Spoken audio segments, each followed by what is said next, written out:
falar de política ou de poesia hoje? Vamos falar de poesia. É? Também nós pode falar do que você quiser conversar. O programa é seu. É? É, você tá em casa. Não, o programa é seu. Hoje você é que tem o microfone. Eu tô feliz hoje porque até que enfim nós conseguimos. O espelho está no ar.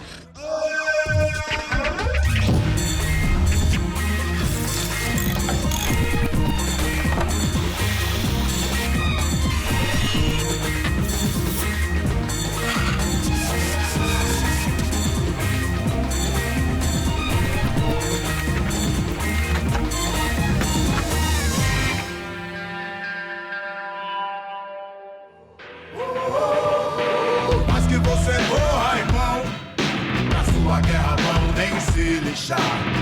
Esse é o X da questão, já viu ele chorar pela cor do orixá. Como foi a ideia de fazer esse clipe? Boa Esperança. Boa Esperança era uma música... É uma música até um pouco mais curta, né, do que as outras músicas do disco.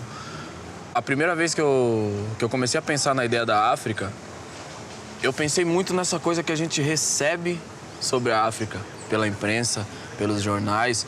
E eu vi que a gente tem uma visão que até hoje é pelo filtro do europeu. A África não fala em primeira pessoa pra gente até hoje. Ela passa pela BBC de Londres, a gente sabe alguma coisa sobre o Congo. E aí eu comecei a pensar nisso, de cantar e contar as histórias em primeira pessoa, conversando com os africanos diretamente. E Boa Esperança, a gente estava no estúdio ouvindo a música, pensando nela. Eu queria que tivesse uma música que fosse densa, que falasse de racismo de uma forma direta. Eu virei para um parceiro meu que estava no estúdio e falei, sabe o que a gente podia fazer? A gente podia fazer um vídeo onde as empregadas dão veneno pros patrão. E eles vão morrendo sem nem entender por que eles estão morrendo. Aí o meu parceiro falou, pô, sabe quem vai gostar disso aí? O João Weiner. Aí eu liguei pro João Weiner e o João Weiner disse, sabe quem vai pirar nessa ideia? A Katia Lund. E aí no outro dia eles foram lá em casa, a gente começou a trocar umas ideias e achou que o roteiro nessa linha, ele ia encurtar, a gente precisava de mais história, a gente queria desenhar mais tensão nele.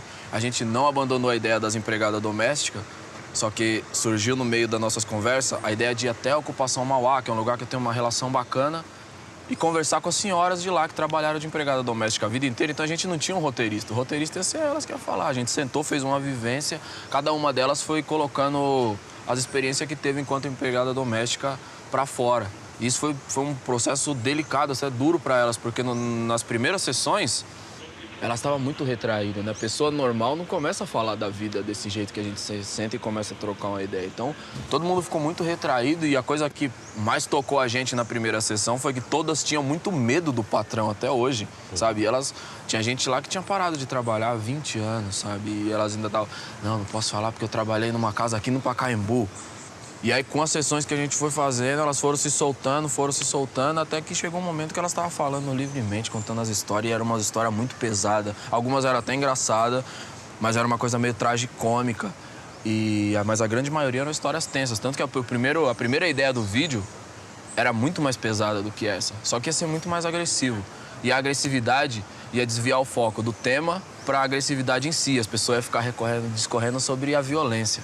Sabe? O vídeo ele é violento ou não, ele é caricato ou não, ele força essa barra, não. Então a gente foi deixando as situações, mas cortando com cuidado algumas camadas para que a densidade tivesse presente, ele tivesse um clima tenso, mas que as pessoas não se desconectassem do tema principal. Olha o contexto onde tudo isso acontece, olha essa tensão aqui no meio, entendeu? E ninguém tira a atenção. E acho que esse foi o grande gol que a gente teve. Nosso ódio, mas que você morra, irmão, pra sua guerra vão nem se lixar. Esse é o X da questão, já viu ele chorar pela cor do orixá. Você tem falado livremente sobre racismo, inclusive em todas as suas entrevistas. Você sabe que tem um vídeo seu, do Altas Horas, que viralizou, todo mundo replica, tá em todas as redes sociais, sempre alguém coloca como exemplo. O que eu acho mais legal desse vídeo é que ele é uma conversa tranquila. As pessoas querem colocar... Já tem essa problemática do Brasil que não toca no tema do racismo de jeito nenhum. Exato, é isso que eu ia falar, porque tem preço de tocar livremente no assunto do racismo. Tem um texto que saiu no New York Times sobre a Serena Williams, que fala o preço da excelência negra. Esse texto é de uma mina que ela é especialista em tênis, uma jornalista negra americana, especialista em tênis, se eu não me engano. Ela é fã da Serena Williams. E ela escreveu um texto de como a Serena Williams incomoda quando ela dança, sabe? Quando ela faz um ponto e dança o sea walk. E ela fala do Kanye West, fala do preço de você alcançar um lugar que não é frequentado majoritariamente por pessoas negras e nem num patamar de igualdade, e você ter que se adequar a um determinado comportamento, sabe? Porque senão aquilo pode ser tirado de você porque você não obedece às regras sociais daquele espaço, sabe? Talvez o preço de ocupar certos lugares seja você não mencionar o quão aquilo tem uma série de barreiras para as pessoas que são iguais a você estarem ali, sabe? E é uma coisa que, pelo menos para mim, é um peso que eu não sinto, porque acho que eu construí minha carreira de uma maneira muito livre, sabe? A gente montou nossa própria gravadora, a gente acha que as gravadoras não respeitam a música rap, nem entende do que se trata, a gente montou nossa própria gravadora. A gente achava que o show tinha que ser desenhado de outra maneira, a gente fez isso, vendeu o CD da nossa maneira, porque a gente acha que a distribuição também nem considerava rap música, agora começa a conversar sobre isso. Calmo como a neblina de manhã, Roots, Estúdio One, na lida. Vou tocando minha vida e pã, monstro, pique Fernando Alonso, eu ainda tô na corrida. Eu consegui, acho que, criar um contexto de liberdade pra chegar até aqui e falar sobre o que eu quiser falar, sabe? Independente de... esse lado vai se sentir contemplado com isso e esse lado vai se sentir atacado com isso. Acho que as pessoas precisam aprender a conversar sobre vários temas delicados no Brasil. E a gente tá num momento que, a gente quer um país melhor, todo mundo quer um país melhor. Ok, tô apresentando esse problema que... Ele é um problema que já atravessa há muito tempo e a gente precisa falar dele. Por isso que eu acho que o grande gol da conversa no Altas Horas foi aquela conversa ter acontecido em paz. Tanto a Dandara, quanto o Caruso, quanto o Serginho, quanto eu. A gente conversou sobre um tema, a gente conversou sobre aquilo como a gente conversaria sobre a coleta seletiva de lixo na nossa rua. Eu acho que o racismo é isso, o Caruso falou que acha que é isso. E tem uma coisa que as pessoas entenderam errado também, eu senti. As pessoas entendem que o Caruso, ele apontou a questão da miscigenação numa tentativa de camuflar o racismo. E não, eu acho que o Caruso, ele apontou, tipo, o que mais entristece o Brasil, o que mais entristece ele no Brasil é... a gente tem uma vocação, que foi a palavra que ele usou, pra ser um país tão diverso. Olha como a gente tá atrasado, entendeu? E aí eu só quis colocar o que eu achava disso, que é um fato. Se bem que o que eu plantei, cantei, virou sonho de tanta gente. Eu pelo mundo, pela rima, me vi lá embaixo, mesmo tando cantando lá em cima. Emocionado eu lembrei da ira, às vezes falo do que vivi por vocês, parece mentira. Vocês criaram uma vida independente, criaram sua própria gravadora para produzir o que vocês acreditam, para distribuir, para defender a cena rap. Não é isso? A ferramenta inicial que a gente usou foi o rap, porque a gente ama a cultura hip hop e é o que a gente sabe fazer. Certo. Mas acho que desde o princípio eu tinha uma coisa muito mais profunda nisso, que era contar a história. Eu acho que a gente é uma metáfora de uma coisa na qual o Brasil é muito rico, que é histórias para contar. Só que o que o Brasil não tem é ferramenta e liberdade para falar em primeira pessoa. Então acho que a Laboratório Fantasma, antes de mais nada, é isso. O rap é a nossa ferramenta principal, é o que eu amo fazer, é o que eu sei fazer. Meu sonho era fazer história em quadrinhos, sabe? Eu tinha aversão ao palco de um jeito bizarro. É mesmo? É, cara, porque, sabe, eu cresci lendo... sei lá, o Frank Miller, Stan Lee, sabe? Eu era muito fã da Marvel. Meu sonho era morar em Nova York, desenhar na Marvel. Ser quadrinista, desenhar na Marvel. Ser quadrinista, desenhar na Marvel. Um trampo de nerd. Queria ficar escondido numa mesa, porque eu era muito tímido, eu era muito retraído, sabe? Só que o rap também tinha essa coisa de contar história. E teve, acho que quando eu tava na 8ª série, tinha 15 anos, teve um concurso de história em quadrinhos na minha escola, que era um concurso do estado inteiro chamado Geração Cultura. E eu fazia uns grafites na rua com meus camaradas, fazia meus quadrinhos em casa, mostrava pros meus amigos nerd. Mas eu vivia naquele universo ali, e rima, eu fazia uma coisa ou outra de poesia, mostrava, eu sabia improvisar, porque eu ficava zoando meus amigos. Um era gordo, gordão, não sei o que, fazia uma rima zoando ele, sabe? E quando teve esse concurso, eu tive a chance de juntar as duas coisas. Então eu fiz uma história em quadrinhos que contava a história do hip hop no mundo. Terra de Veracruz, luz berço da vida, dos vilão que é do bem, dos heróis genocida, sonho de paz, outros carnavais, sou o povo que tem como seu maior bem. Grita gol, grita gol. Foi lá que eu vi, tipo, a linguagem da... Que rap era contar história. Sim. E até hoje é isso. Rap é você contar uma boa história, sabe? Até acho que o tipo de rap que eu faço, que é esse tipo de rap que é mais competitivo, que vem da batalha, ele às vezes escorrega e perde um pouco dessa outra característica que é mágica do rap, que é essa coisa de, tipo, sentar aqui e conversar com você pôr o fone de ouvido e aquilo te levar para um outro ambiente e contar uma história. Às vezes eu só transfiro as pessoas até o lugar da batalha, entendeu? Então parece que eu tô sempre nessa coisa da batalha de MC. Mas principalmente no último disco, o lance mais bacana que eu sinto nele é voltar pro... Vamos conversar, vamos trocar uma ideia. Papel, caneta e coração. Papel, caneta e coração. São Paris, São Paulo, França, Brasil. Aí, MSQ da UFP, Laboratório Fantasma. É nóis. Assim Eu achei muito interessante você ter ido para a África pensado para fazer esse disco. Eu quero saber se foi uma estratégia de mercado, você dialogar com outros ritmos, ou se foi influência dessa sua viagem. Olha que coisa muito louca. Quando a gente fala de rap, a gente imagina um gênero fechado e que não tem esse... que não é normal. Muitas vezes as pessoas falam, não, pô, Emicida trouxe outros gêneros pra dentro da coisa. Se a gente volta em 1988, tem um grupo na zona norte de São Paulo chamado, ironicamente, se chamava The Brothers Rap. Foram os primeiros caras a misturar o samba com rap. E chamava Rap Pagode. Esses caras sofreram um monte de crítica na época. Pagode, não, e tipo, só que não foi uma coisa isolada, sabe? Outras pessoas estavam tentando mesclar aquilo. A própria levada do Taíde tem muito de samba, se a gente tirar a batida e colocar aquilo no outro andamento, sabe? Com o gênero, com o ritmo do samba, a gente consegue encaixar a levada do Taíde ali, ele tem essa coisa. Então sempre teve essa pesquisa, porque a música rap, ela nasceu do sampler.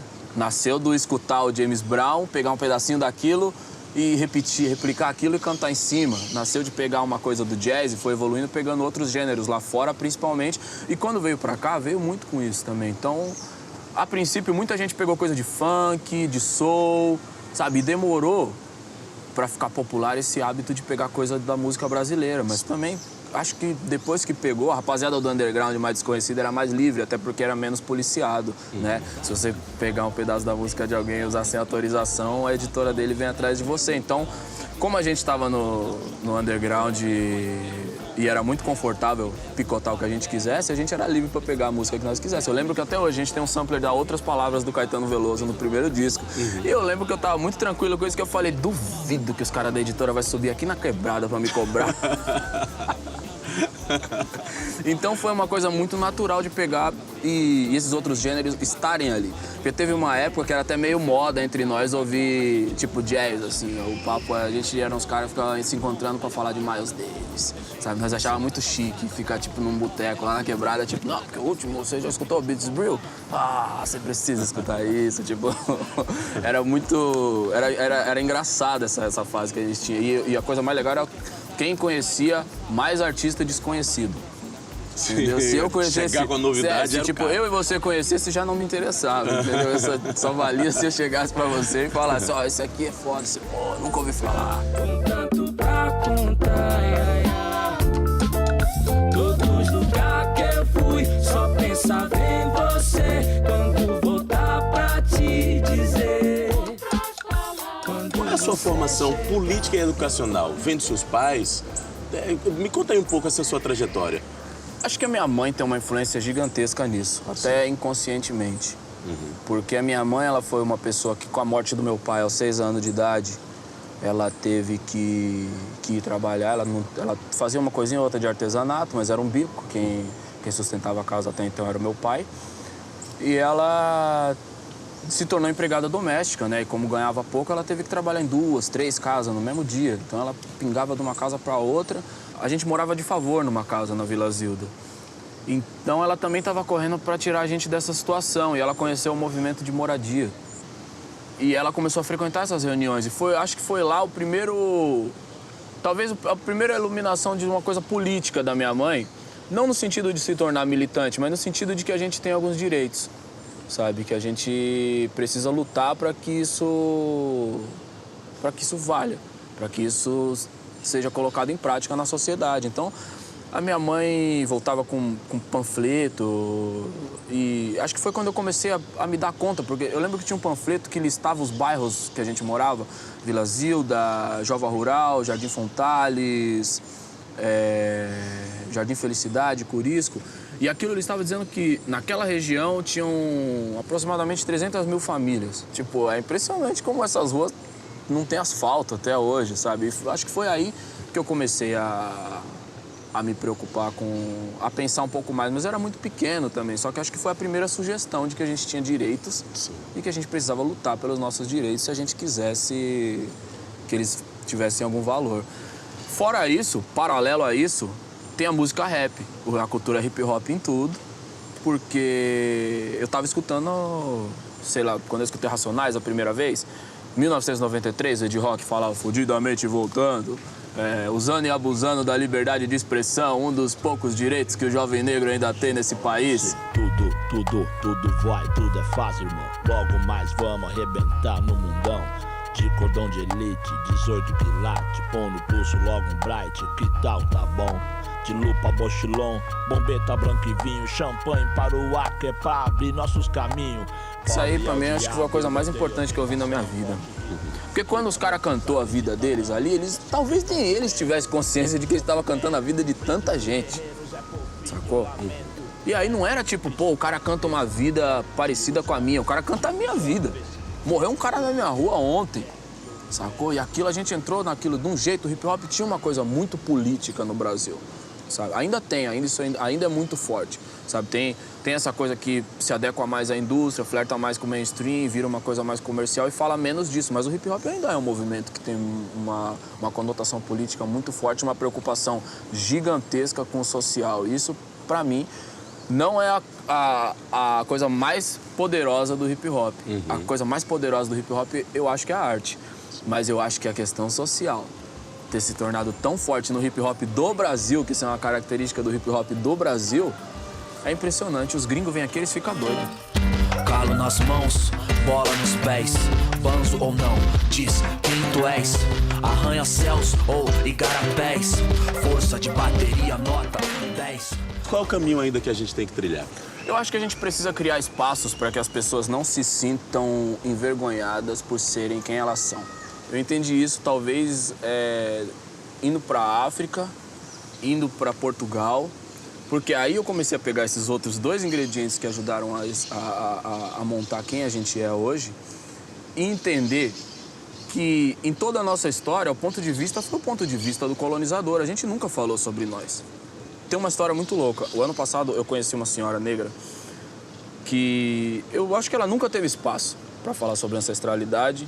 Sempre viveu num contexto onde ela foi obrigada a alisar o cabelo desde muito cedo, porque o cabelo dela não era aceito e ela passa vários produtos na pele para que a pele dela esteja mais clara. Mas por causa das coisas que eu falo, por causa das coisas que alcançam bastante gente, ela sentou comigo na sala e começou a conversar. E ela começou a conversar sobre os parentes pretos dela, como ela tinha orgulho daquilo, como ela... E ali eu entendi qual é a nossa função dentro disso. A nossa função é ampliar esse tipo de espaço, para que as pessoas tenham essa conversa da maneira que a gente teve lá no Altas Horas, sabe? É uma conversa tranquila, vamos conversar, que a gente precisa conversar. E a questão econômica? Estamos perto de resolver isso? Dinheiro está circulando na mão de preto? Eu acho que a gente precisa refletir sobre desigualdade ainda, sabe? O Brasil, ele é um país muito rico, mas é um país muito desigual. Esse é o problema. E essa frase aí vem sendo dita há quanto tempo?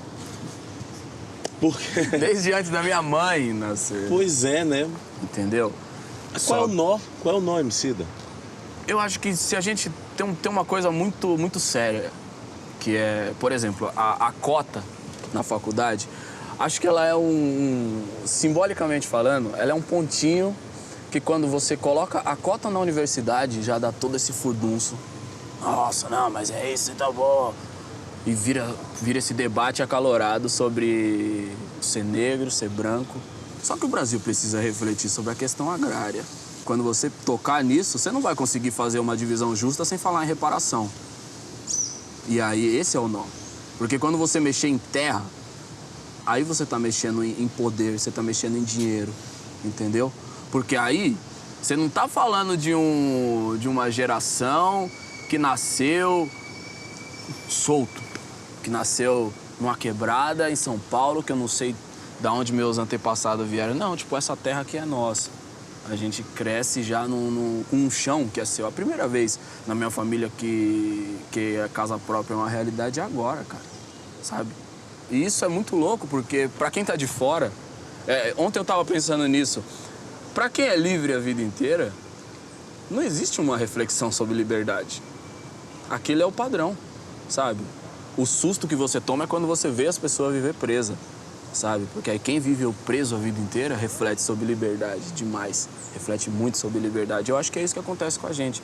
A gente sempre teve nossos espaços cerceados, a gente sabe até onde a gente pode ir, sabe? Não, se você passar dessa linha aqui, você vai gerar um problema, entendeu? Então acho que você pergunta sobre qual é o grande nó que o Brasil tem.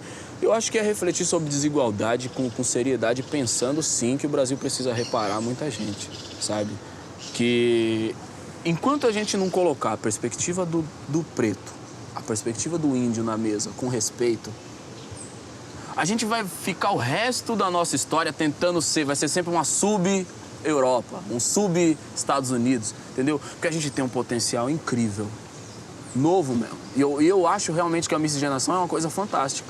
Sabe, não existe um lugar do mundo que tem uma mistura tão grande de perspectiva, de visão de mundo, de experiência, de ancestralidade. Acho que aqui isso acontece de uma maneira inédita, mas a gente perde porque a gente só tenta reproduzir o modus operandi do colonizador. Até hoje. Me fez maior, ele me fez melhor. Me deu uma missão de coração, neguinho. Falar o que eu penso, o que eu vivo, o que eu sinto. E os que são menos que isso... E como é que estão inseridos os gays e as mulheres no movimento hip-hop hoje no Brasil? Coração, neguinho. Falar o que eu penso, o que eu vivo, o que eu sinto. E os que são menos que isso vão ter que falar de mim. Eu já quis ser Pablo Escobar, Fernando Beiramar. Hoje quero ser eu, só que no melhor lugar. Sem favores, camarada, preciso deles como Robinho precisa de uma perna quebrada. Bate o curto tipo vestido da Geise. Inflama, baby, filma trama. Sou pop tá do caos, tipo Osama. A de brilha mais que nós na boca dela. Faz de nós os sóis que invadem celas. Hoje é o dia, tio, igual nunca existiu. Me levantar por todos que caiu, dá até um arrepio. A arte africana não é apenas uma representação estética, é também uma atividade criadora. Nela o artista expressa o seu universo, apresentando uma estreita relação entre homem, natureza, os seres vivos e ancestrais. É uma arte livre de formas. Na arte africana, predomina a simetria. Os ornamentos tradicionais são ponto, traço, lista, linha, quebrada, círculo, espiral, discos dentados, losangos, triângulos, retângulos e pirâmides. A ideia desse livro, da designer de moda Júlia Vidal, busca identificar as raízes africanas na cultura brasileira, tendo como fio condutor a arte, na influência da moda e no design afro-brasileiro.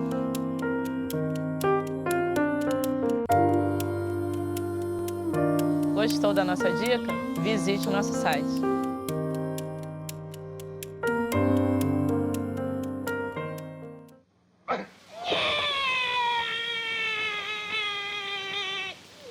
E aí ele nasce e cai no chão. É o Grande Otelo, né? É. Mas o pai é a mãe dele? Não, a mãe é a mãe, mas é um homem. Não entendi. É simbologia. Mas parece coisa de cavalo marinho. Simbologia.